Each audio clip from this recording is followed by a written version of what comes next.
Hey guys, I'm here to get into a cinematography analysis of There Will Be Blood, which was directed by Paul Thomas Anderson, released in the year 2007.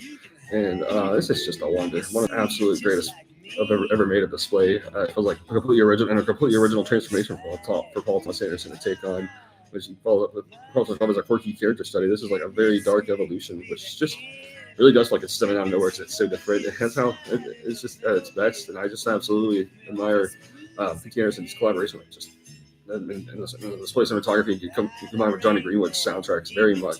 The opening shot, it instantly feels like you're looking right at like this something meets of like Persona meets The Shining in tone. As a lot of it, the cinematography like this display that's very ghostly, to a very haunting soundtrack, which just feels uniquely gloomy.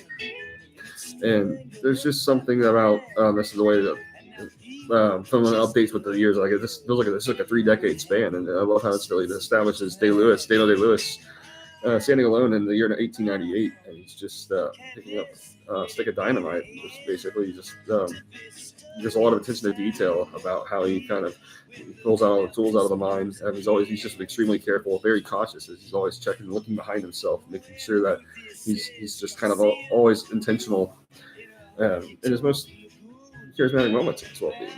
There's this part where Day-Lewis is hardly able to move as a result of an injured leg, which is instantly very suspenseful.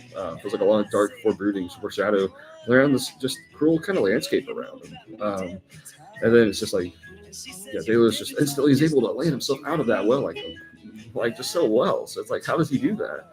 And he gets himself all the way back to civilization. It's actually quite remarkable that he has that in him to get there. He's just like he's about to pass out, but he never stops. He has an unstoppable way about him. The way that his confidence is once they found some oil in this place, and he discovers it was going to go on to be something of a very insane stepson relationship with HW. They just kind of builds up, and then there's a lot of these great shots of just getting to 1911 when Day-Lewis is speaking with everybody, and just he just kind of gets to this civilization and realizes this area isn't worth his time. There's just so many great scenes, just establishing extreme detachment out of all characters that are not Day-Lewis. This is hyper extremely from Day-Lewis's perspective. The way these shots like gradually zoom in. And just like in HW, it's like they're the only characters here. Like it's like you're looking at humanity from their perspective, practically, by way of this film. It's so original how P.T. Anderson conveys this.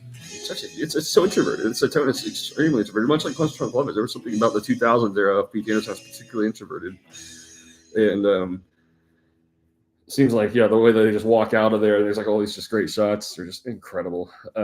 Meeting with like some characters. About discussing land and finding a place to settle. Again, it just feels extremely detached. He's having dinner with his characters, and there's extreme detachment, which just one of these just leaves a lot of mystique, a ghostly mystique guy. Like, wow, these feel like rotten times. It feels like it's conveying. He first revealed with Paul Dano, who meets with Day-Lewis. All these shots just wonderfully established, just catching up to just. Again, getting to this place, and all these long takes are just mesmerizing and kind of just displaying just all kinds of detail-oriented layers around it, like very tuned with nature in a lot of ways, and in a very Terrence Malikian kind of way that he can display this from a very gloomy, ghostly sort of way. And it's just a dominance that Day-Lewis has about him. He can just assert himself through anything, it feels like, in this world, the way it's portrayed in these early scenes. Whenever he first gets to the town, and it's the best Western amateur I've ever seen. I think this is by far Killers from the Flower Moon as well. It's like I think he's in No Country for Old Men. He's playing the greatest Western atmospheres of all time, the ultimate foundation of the 21st century. But just this amazing cinematography, all the takes of just Day-Lewis speaking with his son, just early scenes with him and Dano. It's just instantly you feel like there's something off. They're like he's talking at dinner. And it's like there'll be these long takes that are like 10 seconds long where Day-Lewis is just studying Dano with this kind of remarkably powerful sort of stare. And it just feels unsettling the way it's all displayed in an extremely rich and subtle kind of sense.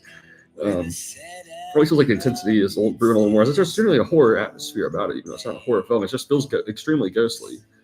And it's just like these scenes of like right out live flames, and Day-Lewis just looks empathetic over the fact that HW is so upset about the fact that a small girl whose dad beats her. And it's like he stands up for her there. That's like his most. He like displays some just very layered character beats here, and one of my favorites of all is just whenever you just get all these long takes of just establishing the town for like it's almost like a 5 minute long just montage with no screenplay really. It's just well, just narration, but you don't really get close up on characters. It's just sort of establishing just a quiet display of power and control in this town as it gradually navigates. It's really spellbinding how all this is portrayed.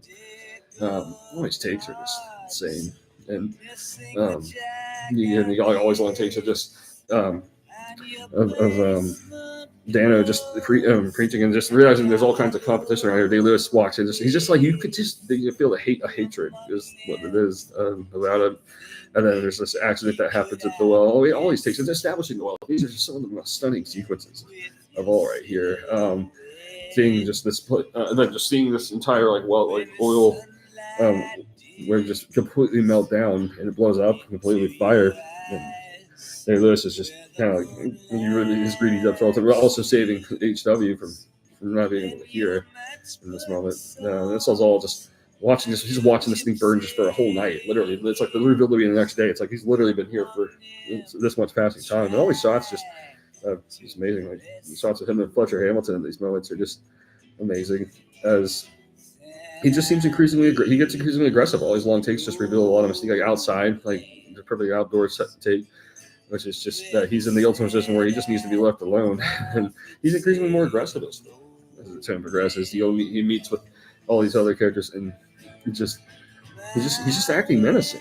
He turns into a downright menacing sort of way, and deeply layered emotions after he abandons his son. Like he really does go insane. Scene where he drunkenly murders and buries his half brother. Emotions are just so deep and just layered as a gunshot goes. And then it's just the perfect position of just like Manny meets him outside. All these scenes are just like Day-Lewis actually looks like he's the most nervous he's ever been in his life here. He looks like he's about to be shattered as he goes to this church and Dano baptizes him. All this just is instantly portrayed. Just so many significant moments. There's a long take where it's literally revealed that like Day-Lewis is whispering something to Dano, and it's so earth-shatteringly intense. There's just no way around it. It's completely tremendous as all this is revealed, start to finish. There's a scene near the end whenever he reunites with HW. There's a long take where it's like HW's like hitting him, and Day-Lewis just gives him a big old hug, and they go into a restaurant, and Day-Lewis is just acting like again just completely insane around this business guy that they once had a bad transaction on. It's gloomy. Again, just then you get 1927, and so like Day-Lewis is just revealed to be just shooting around, basically, just literally with a gun shooting at nothing, and just getting into a really, really heated discussion, a pointlessly heated discussion with HW. It's like HW's moved on completely, ran off with Mary, and they went out to somewhere to start their own company, and they kind of just have this very bitter exchange, and then it's just you get to a meeting with Dano into just one of the most final, intense, disturbing finales of any film, as it just feels, very warped, simply put. The way it's all directed, the way the man walks in at the end of it, it's all just expertly made. I think this is just insanely one of a kind, original from start to finish.